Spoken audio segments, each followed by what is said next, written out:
Bene data bakundwa b'umwami Yesu Kristo, mwese abakurikira izi nyigisho tubahaye ikaze mu biganiro bya Saveur Divine. Ibi biganiro mu bitegurirwa n'abavugabutumwa bwiza batandukanye, akaba ari umuhamagaro ugendera ku ijambo ry'Imana byanditse mu gitabo cy'ubutumwa bwiza uko bwanditswe na Matayo ibice 24 umurongo wa 14. Kandi ubutumwa bwiza bw'ubwami buzigishwa mu isi yose ngo bube ubuhamya bwo guhamiriza amahanga yose, nibwo imperuka izaherako ize. Ibi biganiro mubikurikira ku channel ya YouTube yitwa Saveur Divine. Tubifurije kugubwa neza. Imana Data ari nayo So ibaha umugisha.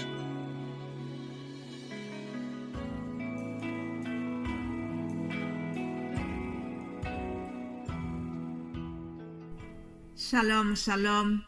Yesu ashimwe bakundwa nshuti z'umusaraba, mwese bakurikira ibi biganiro byacu bya Saveur Divine. Amahoro ya Kristo nabane namwe, bifurije umunsi mwiza wa lundi de Pentecôte.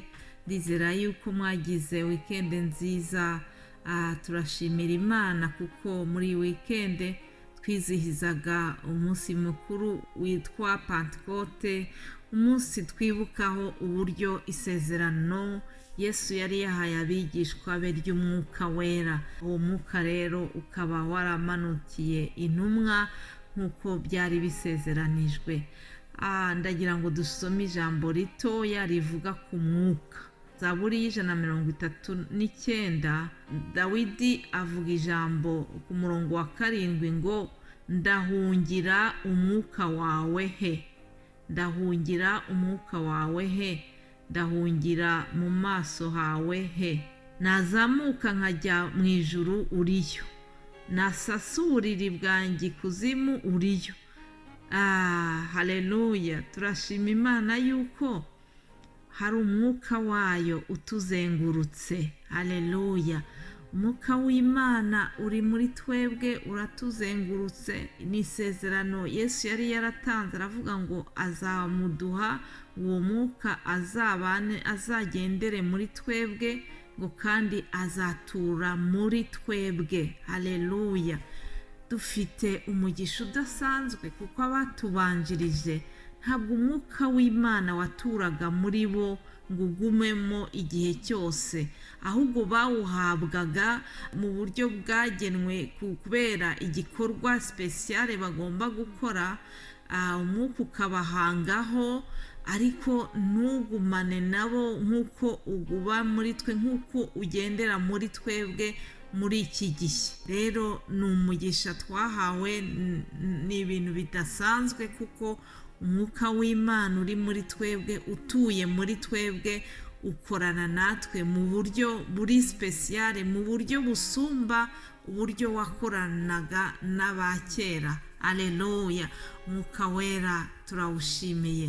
Mu gutangira iki cyumweru rwose nifuje yuko tuvuga ku mwuka wera, ku mwuka w'Imana. Muri Ezekiyeli igice cya 36 tubonamo ijambo Uwiteka yasezeranije Abisirayeli. 36 ku murongo wa 27 haravuga ngo kandi nzabashyiramo umwuka wanjye, ntume mugendera mu mateka yanjye, mugakomeza n'amategeko yanjye mukayasohoza. Reka nsubiremo. Kandi nzabashyiramo umwuka wanjye, ntume mugendera mu mateka yanjye, mugakomeza n'amategeko yanjye mukayasohoza. Haleluya. Aya ni amasezerano Uwiteka yanyujije mu muhanuzi Ezekiyeli ayabwira ubwoko bw'Isirayeli. Ubwoko bw'Isirayeli bwari bwaratatanijwe mu bihugu binyuranye, hanyuma Imana ibasezeranya yuko izabagarura mu gihugu cyabo. Bari baritwaye nabi muri ibyo bihugu bari barimo. Imana yavugaga ko ari ubwoko butagonda ijosi. Bageze mu ibyo bihugu by'amahanga banasenga ibigirwamana, bibabaza Uwiteka cyane. Ariko nubwo byari bimeze gutyo, kuko Uwiteka ari Imana y'urukundo, igeraho ifata umwanzuro, iravuga ati nubwo bimeze bityo nubwo mwageze mu bihugu by'amahanga mukanyibagirwa mukankoza isoni. Ku murongo wa 23 yaravuze ngo nzubahiriza izina ryanjye rikomeye iryaziruriwe mu mahanga, ari mwe mwariziruye, maze amahanga azamenye yuko ndi Uwiteka ubwo nziyerekana muri mwe imbere yabo ko ndi uwera. Aleluya.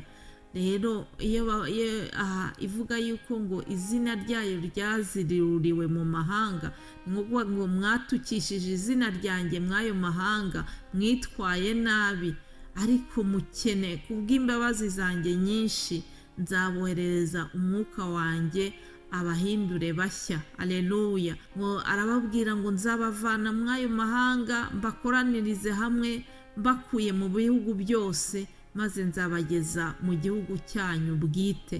Ibi byarasohoye inshuti z'umusaraba.